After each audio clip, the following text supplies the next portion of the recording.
hashtag Verse TV week 130, the homo's backstory. And we'll turn off the live after it's read. Now, the homo's the backstory is coming from dailymail.co.uk. Now, this grown man beat up an 11-year-old girl in a public park with onlookers, and he still gets a full humanizing backstory with smiling glam photos, information about his volunteer work, and the breed of his dog. Now, not all criminals get these humanizing backstories with their crime when they're reported in the news. Now, I have two questions. Under what conditions should such criminals be given backstories in the news, or should no one ever get a backstory in the news? Now, I don't have to go first with this one. If somebody wants to go first, I can go after. Chrissy, it's on you, First of all, that backstory just made the fact that what he did way worse than anything. Like you're supposed to be a stand-up type of. This backstory was created for what? To make you look a certain type of way, to create an illusion that you totally don't even live up to. If you're putting your hands on a child, you put your hands on somebody's child, bruh. Like what? You put your hands on one of mine? You getting world starred, dug on it, and dragged, and I'm not gonna be concerned about how I look at all. I don't care what you know about my past. You know, like, okay, if like who does, like, I know the backstory of a person is important for certain things, I think, but that backstory did not make anything better for what he did for that situation at all. It just made it worse. Like, bro, you got sense. Why would you do that? Why? To someone's child. Yeah, it was nonsense. Yeah, that's violent and nonsense. Like, that's my opinion about that. Oh, okay. And I'll add to that. Like, even, see, in the write-up of the article, it was,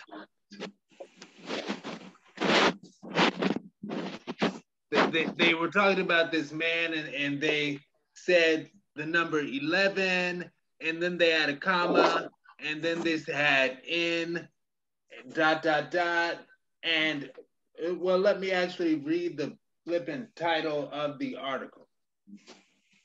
And it's going to take a second, so I won't. Never mind.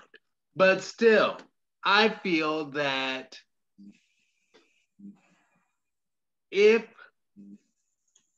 they're going to, well, I guess we're live for everything. Sorry, I forgot to turn off the live. But they made it look so like the title of the article didn't even include the fact that it was an 11-year-old girl. It didn't include year old. It just included the number 11 followed by a comma and the word in.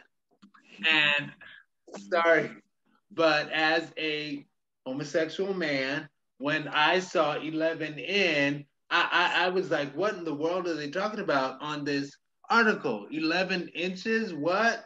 But it didn't make any, it was obvious that they were trying to hide the severity of the fact that this grown man beat up an 11-year-old girl. Now, to answer the question about when should we do backstories, when shouldn't we do backstories, I almost feel, because I get it.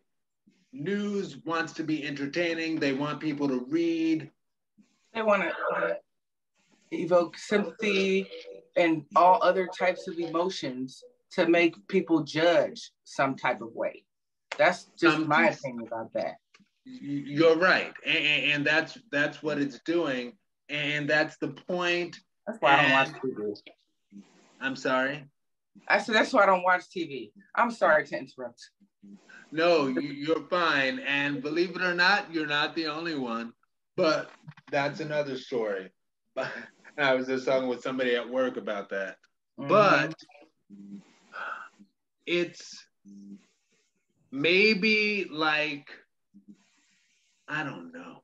I wanted to say, and this is where the not fully having an answer comes in, because part of me wanted to say, well, maybe it depends on the severity of the crime. But to say it depends on the severity of the crime, and if somebody's done a heinous crime, they get no backstory in the news. When it comes to saying it depends on the severity, that is definitely a subjective thing. You know, like it's not like people can count, say this is a 3 severity, this is an 8 severity. No, it's kind of up to what you think. And chances are the person who wrote the article felt that what this horrible criminal did, in their perspective, was that the severity was so low that I don't even really have to, I don't even have to put in the headlines that he beat up an 11-year-old girl. But anyway, Jasmine? Yeah, I think it's bad that he did that and nobody came to her rescue. No one was around. Yeah, onlookers. Nobody. Yeah, he's gonna go away. I don't know what he's gonna get. Where was they, in America? Yeah, that was right in New York. Oh, yeah, everywhere that something happens, I mean, usually somebody somewhere has some thinking like, hey, you're doing that to this person, I'm gonna go help. But I know not everybody is like that. People who are, for whatever reason, they do whatever the general, thinking that, you're doing this to this person, this girl, Ole, whatever, and they're gonna help. But some, like, even if you want to help somebody that's